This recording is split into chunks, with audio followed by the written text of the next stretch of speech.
No, I'm sorry, sir. Eloise won't be able to come to school this entire month.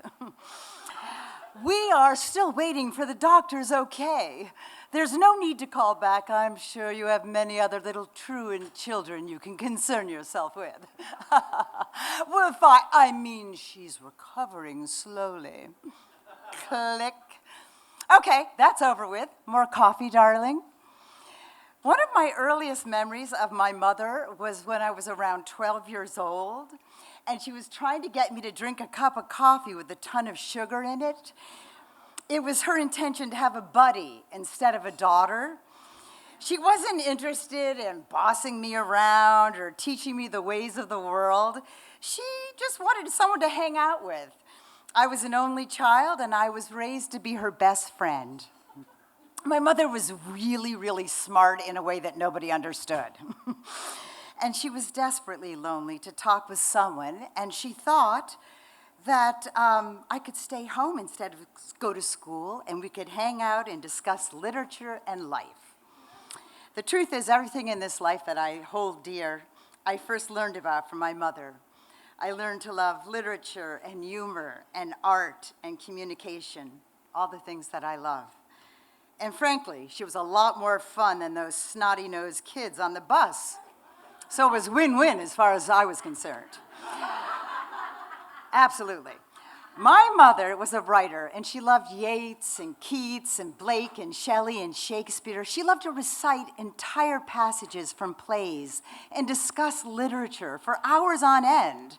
That was part of her intention with the coffee, was to get her 12-year-old jazzed up on caffeine and then tear into a lengthy discussion about what the poem Sailing to Byzantium really means.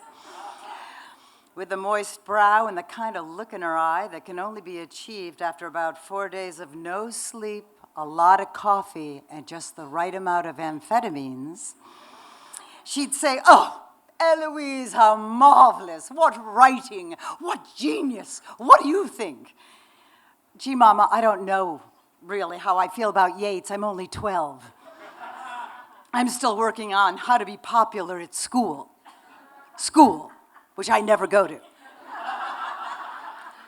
This was in the 70s, and doctors at the time were handing out prescriptions for diet pills, i.e. pure amphetamine, to every little chubby kid and depressed mother across the country.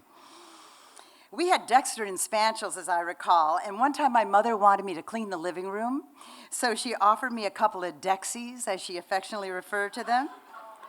Let me tell you a little something. You take a couple of those Dexter and Spaniels, you'll clean the living room all right. You'll clean anybody's living room. Knock on a stranger's door with a mop and a pail ready to go. At the time that she gave them to me, I was going through a really unfortunate period. I wouldn't wash my hair. I was fat, short, round, and discontent. Those diet pills gave me a new lease on life. About 20 minutes after swallowing a couple of those babies, I had the liquid Prel out, and I was alive. I felt good, damn good, and unusually optimistic until I didn't sleep for 5 days and then came crashing down. The thing about being an only child was it was just my mother and me.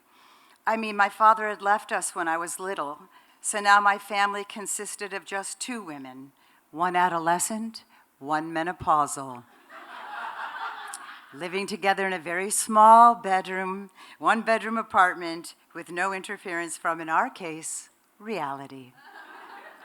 So what we would do is we'd go through the bookshelves, of which there were many, and we'd pick out our favorite passages, and we'd read them out loud to each other, and we'd get into playing the parts full out. My mother would get out her costume jewelry and scarves and tights and makeup and hats and wigs, and we would take turns playing Malvolio from Twelfth Night. Malvolio caused the most competition between us because we had the best outfits for that character. So there we'd be. My mother would be raring to go as Malvolio, and I'd be doing my deeply felt, highly energized interpretation of Hermione from The Winter's Tale. You know, I don't know what other 12-year-olds were doing at the time. They, they were probably learning really important social skills and other things that would help them in their adult life. But not me. No, not me. I spent most of my free time doing speed, skipping school, and arguing with my mother about who got to play Malvolio in our living room productions. All total, I missed 72 days of school that year. Whenever the school would call,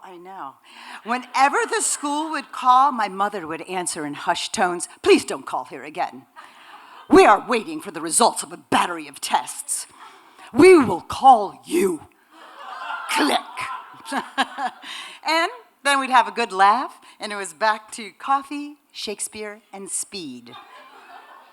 What we needed desperately was somebody, sane, to come in and say, "Hey kids, you know what? I think it's fantastic. You're wearing little interesting outfits here, aren't you? You're popping pills like nobody's business. But you know what? Ellie, you gotta get off speed and go to school. Speed is bad. School is good. And you're the mother. What are you doing?" No, there was no reality testing for us at this point. I really feel my mother gave up on reality. It was kind of too harsh for her. I kind of really believe that's true.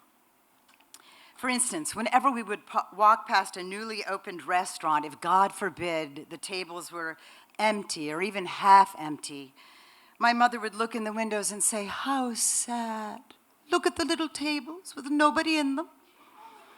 I'd say, "Mama, cheer up. They only opened a minute ago. They'll get customers." "Oh, I hope so, Eloise." She'd take everything so to heart. I mean, it was endearing, but it was hard to be around, too. In the fall, we would walk past trees, and she'd look up at the leaves and say, "How sad." And I said, "Mama, what? Trees are sad?"